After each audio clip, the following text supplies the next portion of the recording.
Selamat pagi, salam sahabat. Hari ini Selasa 3 Februari tahun 2026. Kita bersama akan merenungkan firman Tuhan dari Ulangan 31 ayat 14 sampai 30. Ulangan pasal 31 ayat 14 sampai 30. Demikianlah firman Tuhan. Kemudian berfirmanlah Tuhan kepada Musa, "Sesungguhnya sudah dekat waktunya bahwa engkau akan mati. Maka panggillah Yosua dan berdirilah bersama-sama dengan dia dalam kemah pertemuan, supaya aku memberi perintah kepadanya." Lalu pergilah Musa dan Yosua berdiri dalam kemah pertemuan. Dan Tuhan menampakkan diri di kemah itu dalam tiang awan, dan tiang awan itu berdiri pada pintu kemah. Tuhan berfirman kepada Musa, "Ketahuilah, engkau akan mendapat perhentian bersama-sama dengan nenek moyangmu, dan bangsa ini akan bangkit dan berzinah dengan mengikuti allah asing yang ada di negeri. Kemana mereka akan masuk, mereka akan meninggalkan aku dan mengingkari perjanjianku yang kuikat dengan mereka. Pada waktu itu murkaku akan bernyala-nyala terhadap mereka, aku akan meninggalkan mereka dan menyembunyikan wajahku terhadap mereka, sehingga mereka termakan habis dan banyak kali ditimpa malapetaka serta kesusahan. Maka pada waktu itu mereka akan berkata, 'Bukankah malapetaka itu menimpa kita? Oleh sebab Allah kita tidak ada di tengah-tengah kita?' Tetapi aku akan menyembunyikan wajahku sama sekali pada waktu itu, karena segala kejahatan yang telah dilakukan mereka, yakni mereka telah berpaling kepada Allah lain. Oleh sebab itu tuliskanlah nyanyian ini dan ajarkanlah kepada orang Israel.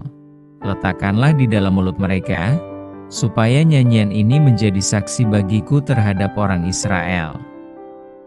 Sebab aku akan membawa mereka ke tanah yang kujanjikan dengan sumpah kepada nenek moyang mereka, yakni tanah yang berlimpah-limpah susu dan madunya. Mereka akan makan dan kenyang dan menjadi gemuk, tetapi mereka akan berpaling kepada Allah lain dan beribadah kepadanya. Aku ini akan dinista mereka dan perjanjianku akan diingkari mereka. Maka apabila banyak kali mereka ditimpa malapetaka serta kesusahan, maka nyanyian ini akan menjadi kesaksian terhadap mereka, sebab nyanyian ini akan tetap melekat pada bibir keturunan mereka. Sebab aku tahu niat yang dikandung mereka pada hari ini, sebelum aku membawa mereka ke negeri yang kujanjikan dengan sumpah kepada mereka." Maka Musa menuliskan nyanyian ini dan mengajarkannya kepada orang Israel. Kepada Yosua bin Nun diberinya perintah, firman-Nya, "Kuatkan dan teguhkanlah hatimu, sebab engkau akan membawa orang Israel ke negeri yang kujanjikan dengan sumpah kepada mereka, dan aku akan menyertai engkau." Ketika Musa selesai menuliskan perkataan hukum Taurat itu dalam sebuah kitab sampai perkataan yang penghabisan, maka Musa memerintahkan kepada orang-orang Lewi pengangkut tabut perjanjian Tuhan, "Demikian, ambillah kitab Taurat ini dan letakkanlah di samping tabut perjanjian Tuhan, Allahmu, supaya menjadi saksi di situ terhadap engkau. Sebab aku mengenal kedegilan dan tegar tengkukmu. Sedangkan sekarang, selagi aku hidup bersama-sama dengan kamu, kamu sudah menunjukkan kedegilanmu terhadap Tuhan. Terlebih lagi nanti sesudah aku mati. Suruhlah berkumpul kepadaku segala tua-tua sukumu dan para pengatur pasukanmu, maka aku akan mengatakan hal yang berikut kepada mereka dan memanggil langit dan bumi menjadi saksi terhadap mereka. Sebab aku tahu bahwa sesudah aku mati, kamu akan berlaku sangat busuk dan akan menyimpang dari jalan yang telah kuperintahkan kepadamu.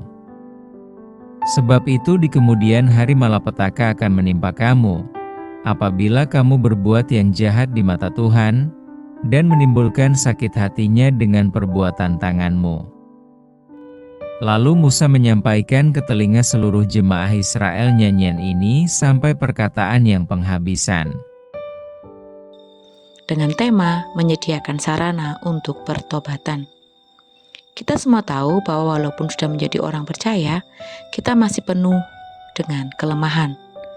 Allah kita yang Maha Tahu tentu lebih tahu tentang kelemahan kita dan kegagalan yang akan terjadi dalam hidup kita. Dalam nas hari ini, Allah telah menyediakan sarana supaya umat yang telah gagal dapat bertobat. Tuhan berkata kepada Musa bahwa setelah Musa mendapat perhentian bersama nenek moyangnya, maka umat akan bangkit dan berzina dengan mengikuti ilah-ilah asing di negeri kemana mereka akan masuk. Di ayat 16.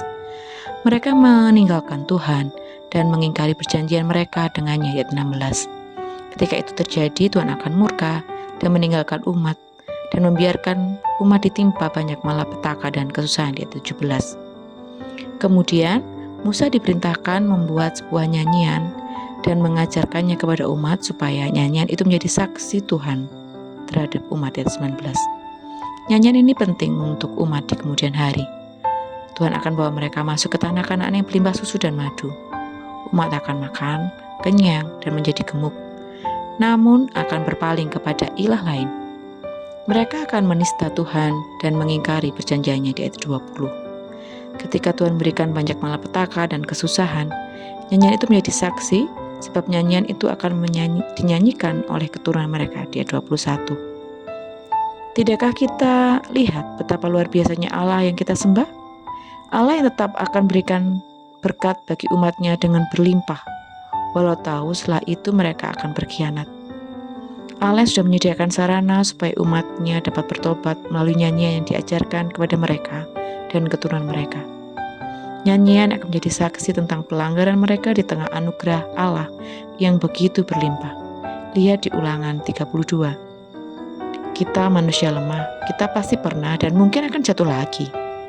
Kita perlu bersyukur karena meskipun Allah mengetahui kebebalan dan pemberontakan yang akan kita lakukan, Allah bukan saja tidak meninggalkan kita, tetapi memberi sarana supaya kita dapat bertobat. Mari bersama kita berdoa. Kami mengucap syukur Tuhan untuk Allah yang begitu hebat dan luar biasa. Allah yang begitu mengerti kami, bahkan sampai ke dalam relung hati kami. Terima kasih Tuhan untuk penerimaan-Mu yang luar biasa, yang boleh menerima kami apa adanya. Kiranya Tuhan terus memampukan kami manusia yang lemah ini, yang sering jatuh ini, untuk boleh terus mengandalkan kehidupan kami, bukan pada ego dan pikiran kami, tapi karena anugerah-Mu. Mampukan kami Tuhan terus memegang teguh Engkau, karena Engkau Allah satu-satunya yang menjaga kehidupan kami, yang selalu menopang kehidupan kami dan tidak membiarkan kami jatuh tergeletak. Terima kasih Tuhan untuk setiap sarana yang Kau berikan bagi kami, sehingga kami boleh bertobat setiap saat. Kami menyerahkan hari ini dan seluruh kegiatan hari ini. Kami percaya Engkau selalu memberkati kehidupan kami. Di dalam nama Tuhan Yesus kami berdoa dan mengucap syukur. Amin. Selamat beraktivitas, Tuhan Yesus memberkati.